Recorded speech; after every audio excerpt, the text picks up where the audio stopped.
This Casual Friday is brought to you by lynda.com. I was thinking it would be funny for Tara to pee in the sink.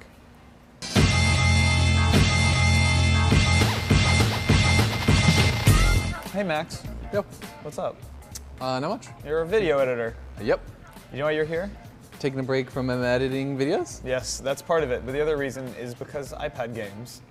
Yeah, they're... This is a new thing that you can do now. You can now get video games right on your iPad. That's Did you know that? insane. And it's all digital. No discs, no floppies. Oh, thank God. It comes right onto there. I feel like I was playing Snake on my Nokia 5120 like just a couple of years ago. Well, you were doing that yesterday. I saw you. I never heard of any like of that. a decade ago, maybe. God, I'm old. Man, you know what I used to play? Did you ever play Wolfenstein RPG or Doom RPG on the flip phones? That game was... on the flip phones? Yeah, no. dude. That was a weird road to go down. I was playing flip phone games. You had a really good flip phone. Not really. Really? It's just, yeah, there was a small market of shitty, but not that shitty flip phone games. Yeah. Like better than Snake. I remember paying like $1 through my cellular plan to get Tetris on my flip phone in high school and like playing it in class. Insane. And now we have FTL. Now we have on real games. iPad. So that's kind of what I wanted to talk about. Is like it feels like we're at the point where you can get real video games on your iPad. I have 3 games on my iPad currently. I have Fairway Solitaire, obviously. And then 2 real games. FTL and Hearthstone, and that is all I need to be happy in life. Those are like the perfect airplane games. Right. Well, okay, Maybe so not Hearthstone, but that's the thing about Hearthstone. So I went out and bought an iPad this week because of Hearthstone. It's not out in the US yet, but that was you paid $350 for Hearthstone. basically. Yep. And It I was didn't a even good get decision. Well, I did get a free booster pack for playing the iPad version, so worth it. it There you cancels go. out, right? It's worth it. I've been promising myself like when Hearthstone comes out on iPad, I will get an iPad because that would be the final thing to push me over, and it's awesome. But I don't think it's great for airplanes, and here's why. You need a persistent internet connection to play it. Yeah. Like- Which is dumb because on PC you can play it against the computer. Right, the practice mode stuff. I think it probably has to do with trying to sync your entire library of cards and make sure you have the exact right ones across all devices, but it still sucks. Like I tried to play, I did the most San Francisco experiment ever of trying to play a game of Hearthstone on the bus. So I had my iPad in my did it lap, work? tethered to my phone, and it worked perfectly. I was playing against this dude. It worked perfectly for the first 3 minutes, and then his turn lasted forever because our bus went into a place where there was no service, and I couldn't finish the game. Well, so that experiment failed. It's basically like you won then. Right, in a way, I did win. But in general, though, like that is you can tell Hearthstone was built to be played on a touchscreen. Like dragging it to hit enemies and everything. Hearthstone is so good. It It's- took me a it's second really because they good. don't have a tutorial for like how you actually like use the iPad version of it. It's just like a generalized tutorial. So I accidentally like rejected a couple cards at first. Yeah. But like it's so freaking good. It's just so built for it, and it's so tactile and like makes perfect sense. And it's also great because it feels uncompromised, which I don't think I could say about most iPad games from the past few years. Is like Hearthstone is a full real-ass video game, no question about it, and it's a very deep, awesome experience. And I'm curious as to how they're making money on that.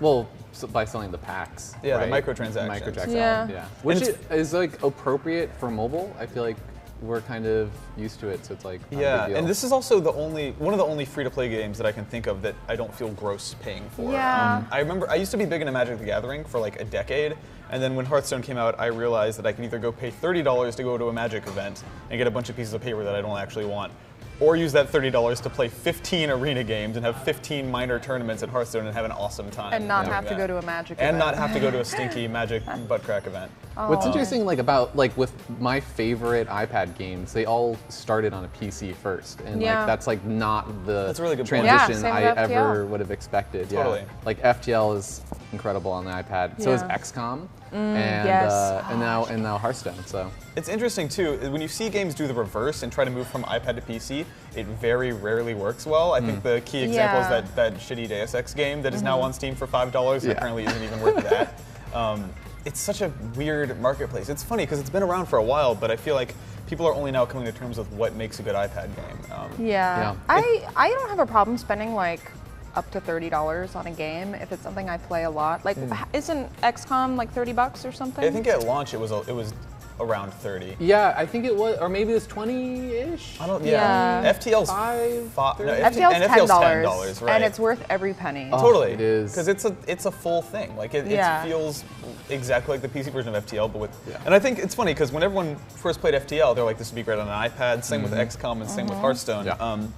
It's when you start trying to force games that maybe don't belong, like some of the FTL, Rockstar games. I feel like FTL was destined for iPad. And I remember interviewing those guys at GDC last year, and they were like, "We will never put this." I know they were. And really? I was, they were like super against it, and I think they just like didn't want to work on the game anymore at all. They were period. really kind of sick of it. They worked on it for a real long time. Yeah, I remember them saying that the whole Kickstarter experience, well, just like it is for everyone, was slightly traumatic and stressful, and maybe the last thing they wanted to think about was. I get the feeling that they made enough money off the PC version that they probably outsourced the iPad version. Yeah, I think they did. But I think like, they had someone else port it. Except the advanced edition content. I think no, is that's probably something else. Which I'm really excited to dive into. But one thing I didn't expect was for FTL to have completely basically forgotten how to play FTL. I don't. Everyone who talks to me about it, the iPad version, says that there's a learning curve, and I'm like, I didn't remember that at all. And then I booted it up after not playing FTL for a year, and I'm like, what is happening? How do I even shoot? What is going on? I didn't have a problem. I mean, I know how to do stuff in the game. It's just like there's a learning curve for strategy for sure. Like. Well, I mean, I've played over 100 games and I've never beaten it. Yeah, exactly. Yeah, and you also have to learn like that certain incidences, like oh, there's giant spiders in this ship, and if you send a guy, he's gonna die. But are there variable outcomes for some of those? Every time my people die when they send the them spiders. To the spiders. Really? So basically, the lesson to learn there, and that's a well, lesson that applies in life. Keep your dudes away from spiders. No, I've sent guys into this giant spiders, and they came back and like rescued a crew member or something. Whoa. Spider crew member. Yeah. I know that's not what happened, but that'd be pretty good. They do FTL kind of Advanced have a Edition. spider-shaped crew member. They do, that little green man? Little green man. Have you had a little slug man? Yeah, I think the slug is what I'm talking about. Okay, yeah. Those guys are like them. really hard to take down, right? I think so. No, maybe that's it's the rock guys. The rock guys and the bug like people do the most damage. Oh, okay. Anyways, maybe I'm still in my honeymoon period. I know so many people who have iPads and say that they never use them. Right now, I'm really, really happy with it, but I'm also in week 1, so maybe eventually I won't care. But right now, it feels like, as someone who cares about games, one more cool place to play games. Yeah, I like, for work, whatever. I never use my iPad for work. I use it exclusively for games, and I play it almost every single day. I feel like you have to have like a designated purpose like that. Yeah. Yeah. Totally. Like we work in a business where it would probably be really helpful to have an iPad, and it is, but that doesn't mean I'm gonna, like I just don't like browsing the web on it. I went into this morning and turned off all iMessages and all Twitter notifications because I don't want to be bugged by things when I'm using my iPad. I just want to zone out and read articles and play games. I keep my airplane mode most of the time because it also conserves battery. Sadly, that doesn't work with Hearthstone. You got to put it in Do Not Disturb, I guess. But yeah. Yeah. Well, welcome to the club of cool kids. Yeah, I know. Now I realize now I have like 3 Apple devices. Last night I had 3 Apple devices in my bed at once, and I was like, what have I become? 14-year-old me would be so ashamed of what I've turned into. Become a San Francisco resident. I guess. Yep. Oh well. Hey, speaking of iPads, lynda.com has 77,000 video tutorials, including a few that'll teach you how to build your own iPad apps. Lynda is an online learning company with video tutorials that teach software, creative, and business skills.